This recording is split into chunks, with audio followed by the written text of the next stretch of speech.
The Illuminati was established on May 1st, 1776, just 2 months before Ben Franklin and co. signed the Declaration of Independence.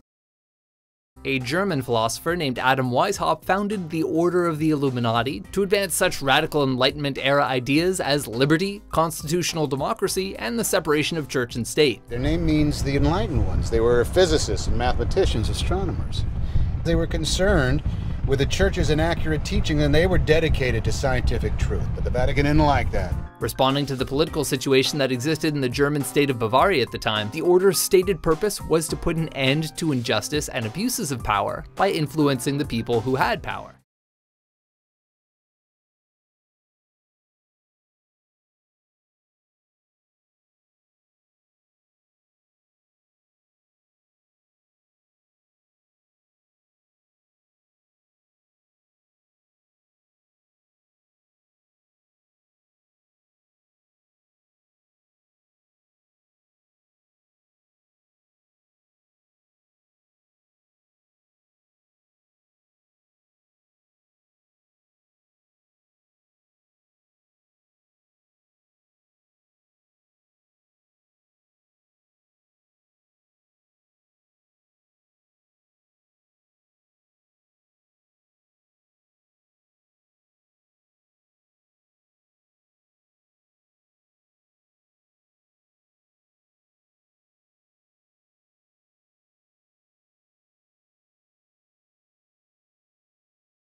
Feeling threatened, the Duke of Bavaria threw down the hammer and officially banned the Illuminati specifically. So this secret society, which once had boasted of its power, ceased to exist.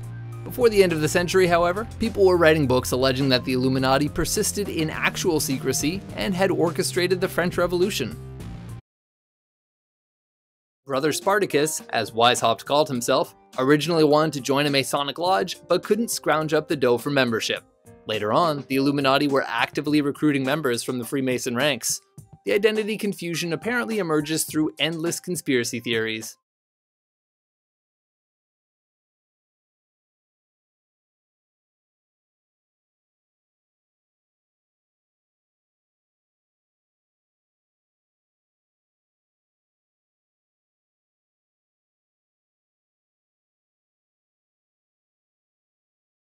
And this Sergeant First Class comes in, okay? He said something like, I know you guys are prepared to go to Iraq and Afghanistan, but are you prepared to deploy in the U.S.? And you know, nobody's saying nothing. This guy's got rank. We're just listening to him talk. He's like, there might come a time when your brothers or sisters in America need your help. You might have to make sure they're following the rules and following laws. If there's a curfew, you might have to enforce it against fellow Americans. Are you guys prepared for that? Are you guys prepared to make your brothers and sisters, your fellow Americans, follow the laws if it ever comes to that? And I said, whoa! I said, everybody, did you just hear that? And nobody knew what I was getting at. And I'm like, yo, he's talking about martial law. He just came in here to plant the seed in your minds that one day you might have to take arms against fellow Americans and make them follow the rules. But anyway, if you want to make E8 or E9 in the military, you have to be a Freemason.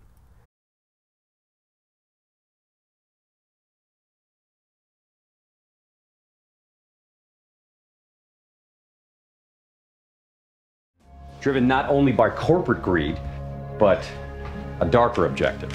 The takeover of America. And then the world itself, by any means necessary, however violent, or cruel, or efficient. The very word secrecy is repugnant in a free and open society.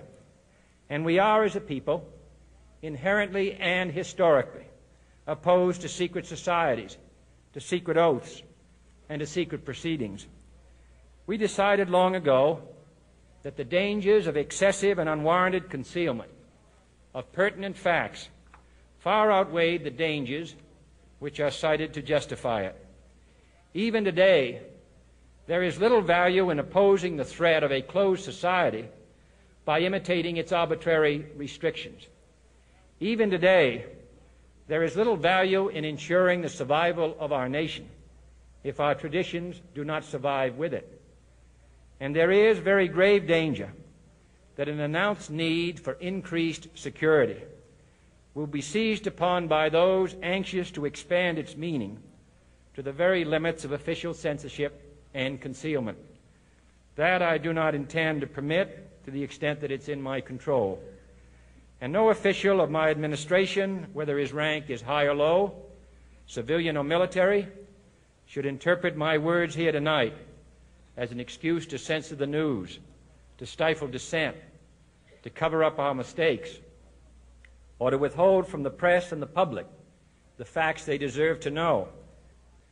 For we are opposed around the world by a monolithic and ruthless conspiracy that relies primarily on covert means for expanding its sphere of influence, on infiltration instead of invasion, on subversion instead of elections, on intimidation instead of free choice, on guerrillas by night instead of armies by day. It is a system which has conscripted vast human and material resources into the building of a tightly knit, highly efficient machine that combines military, diplomatic, intelligence, economic, scientific, and political operations. Its preparations are concealed, not published. Its mistakes are buried, not headlined. Its dissenters are silenced, not praised. No expenditure is questioned, no rumor is printed, no secret is revealed. No president should fear public scrutiny of his program, for from that scrutiny comes understanding, and from that understanding comes support or opposition, and both are necessary. I am not asking your newspapers to support an administration, but I am asking your help in the tremendous task of informing and alerting the American people. For I have complete confidence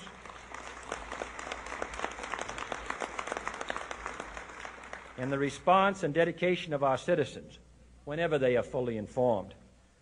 I not only could not stifle controversy among your readers, I welcome it. This administration intends to be candid about its errors. For as a wise man once said, an error doesn't become a mistake until you refuse to correct it. We intend to accept full responsibility for our errors, and we expect you to point them out when we miss them. Without debate, without criticism, no administration and no country can succeed, and no republic can survive. That is why the Athenian lawmaker Solon decreed it a crime for any citizen to shrink from controversy.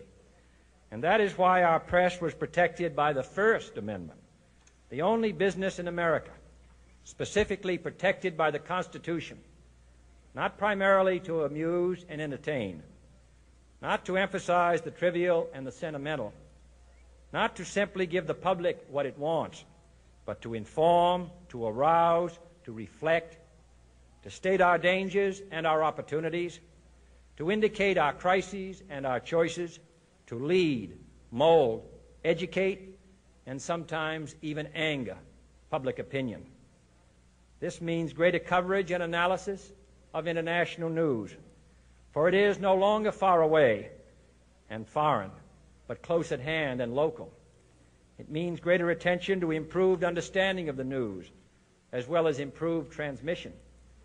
And it means, finally, that government at all levels must meet its obligation to provide you with the fullest possible information outside the narrowest limits of national security. And so it is to the printing press, to the recorder of man's deeds, the keeper of his conscience, the courier of his news, that we look for strength and assistance, confident that with your help, man will be what he was born to be, free and independent.